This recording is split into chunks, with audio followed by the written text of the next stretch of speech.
Good morning, good afternoon, good evening. I'm Abby and I react. Welcome back to my channel. If you haven't already, please subscribe below, like below, comment below, share below, and do what you gotta do. And don't forget to hit that notification bell so you don't miss a video. Okay, this is a new experience for me. This is Lil Peep, his Montreality interview. This was requested by Marlo and Jenny. Thanks, guys. I've never reacted to an interview before, so let's see what happens. I'm interested. I know people have talked about this a lot, so let's get into it. Pete chopped his hair off shortly after this interview. We intended to film another one and reflect his new look, but never got the chance.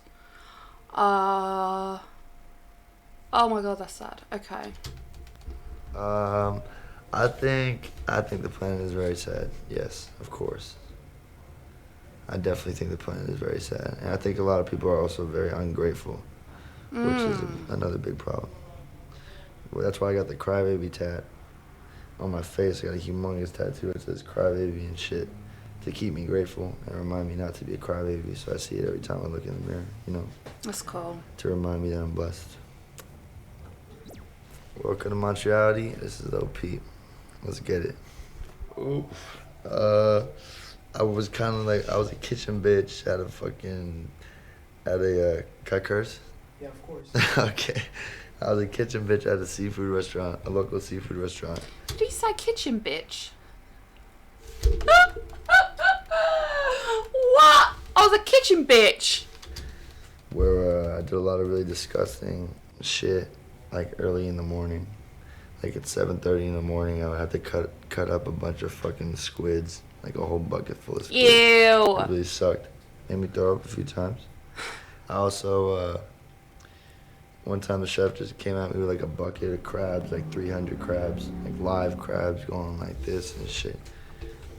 And apparently, I don't know if I'm gonna get arrested for this, but apparently to kill the crabs and cook them, you need to just take a pair of scissors, big ass cooking scissors, and just straight cut their faces off.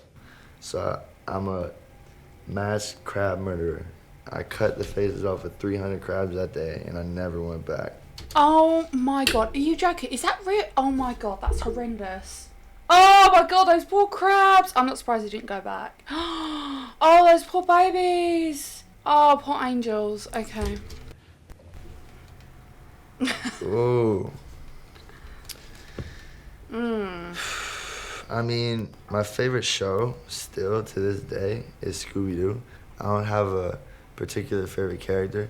The original Scooby-Doo, I just love it so much because of the soundtrack, the animation and everything. The whole, I don't know.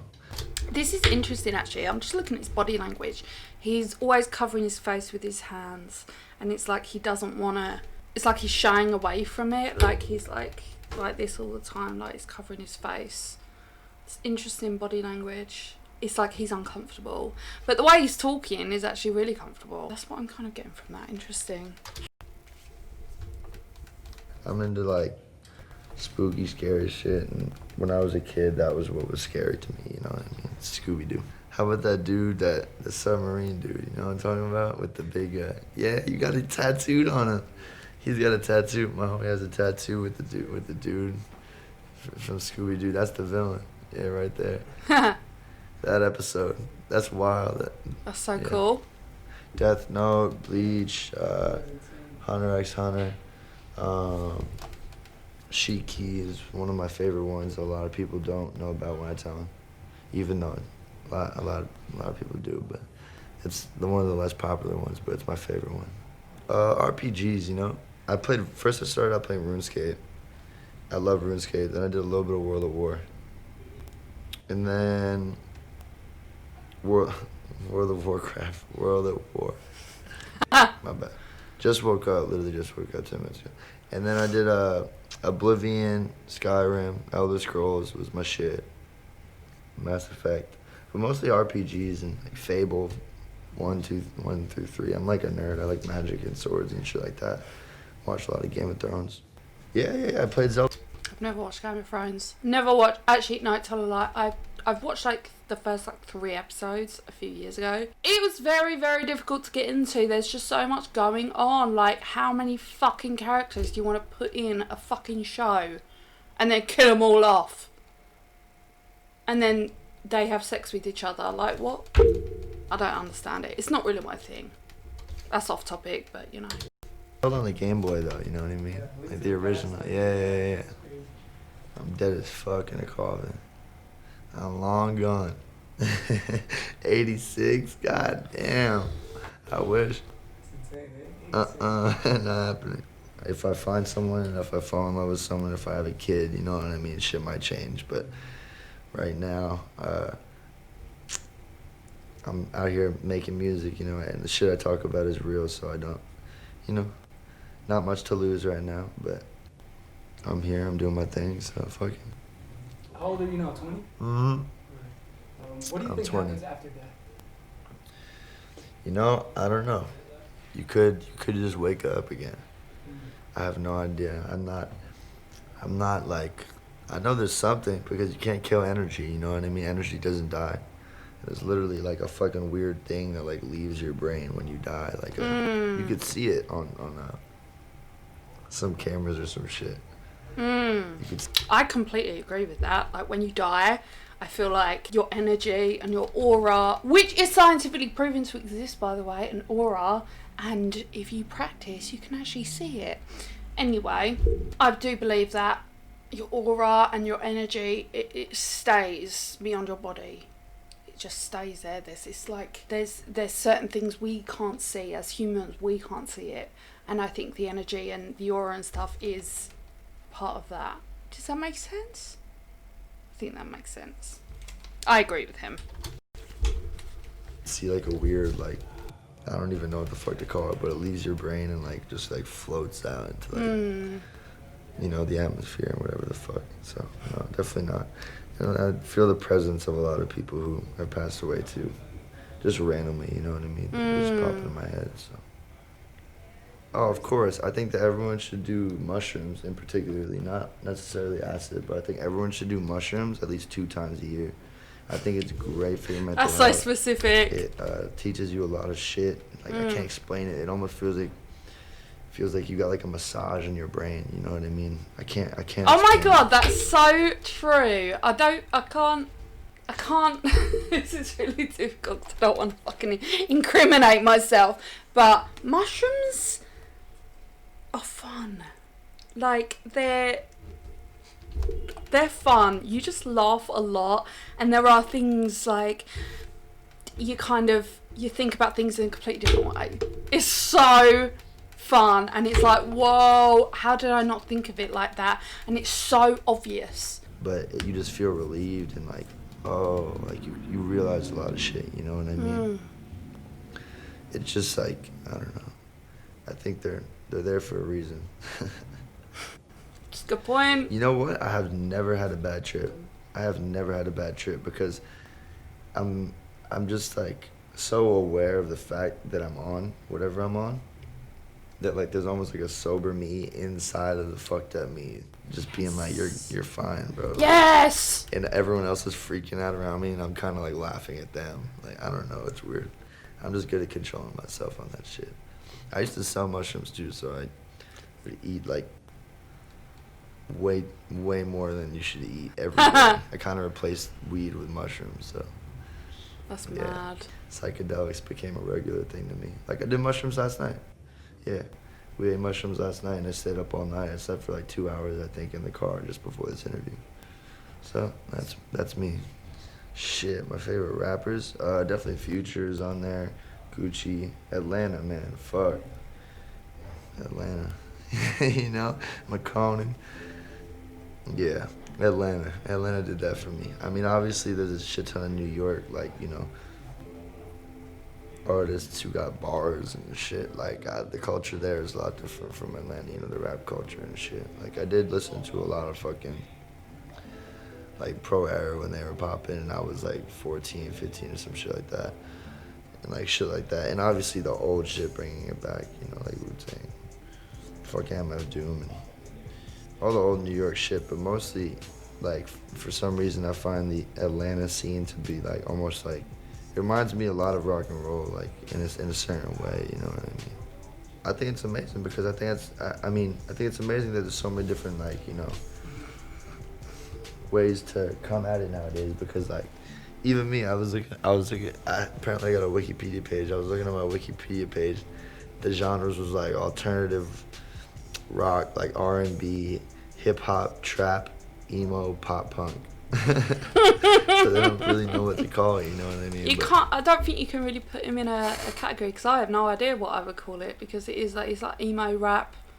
There's so many different genres involved, like you just said. It's mad.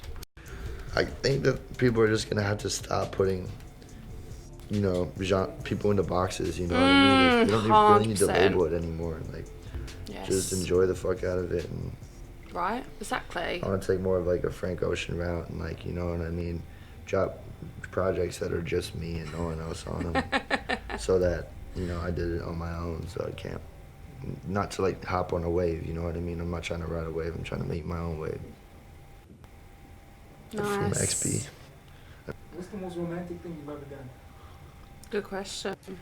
Fuck a girl on her period.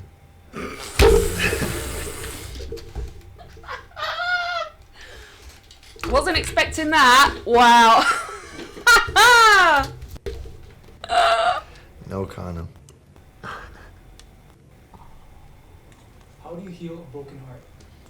Ooh. You can't. You fuck her on her period. Yeah, I had a broken heart. I got broken on my face. But, shit, I have no idea. I wish I knew. I just write songs about it, and it doesn't really help. So, I'll learn one day, you know what I mean? 20, still growing up. I feel it. I mean, I got hentai posters all over my fucking room, so I brought them on tour with me, too, because we're pretty much putting my bedroom on stage for the shows. That's cool. It's just a bunch of hentai posters on the wall and shit. They just know what they're doing. They know what's attractive. They know what the fuck they're doing with everything, too. From horror movies to hentai, you know, the Japanese are just absolutely, you know what I mean? They're just a step ahead of me. My ultimate fetish.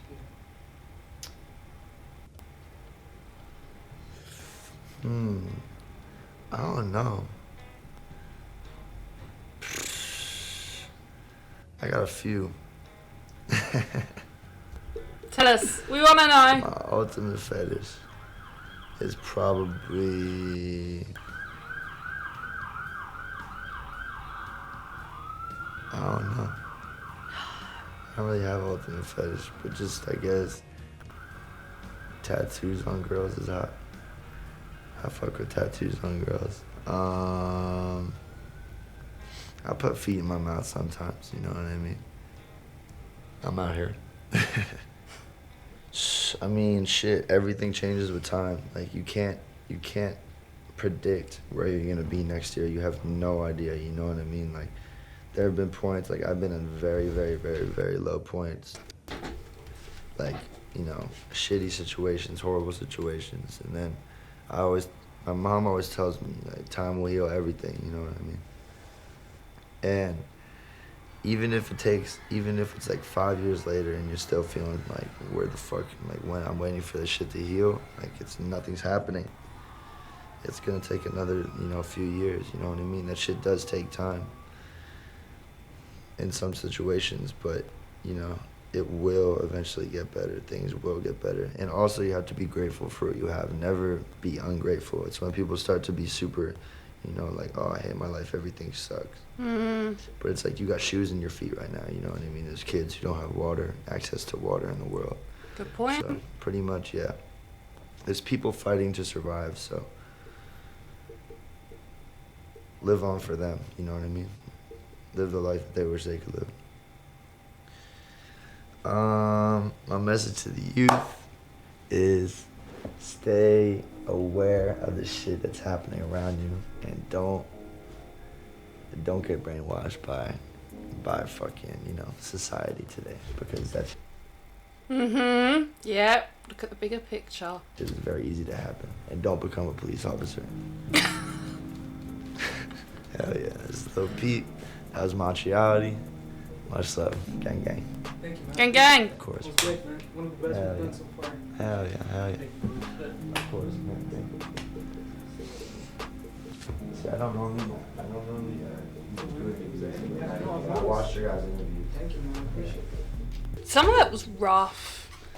Just because he's talking about death and everything. Again, with the prediction thing, he's like, yeah, I'm not going to be around like 86 or however old the question was.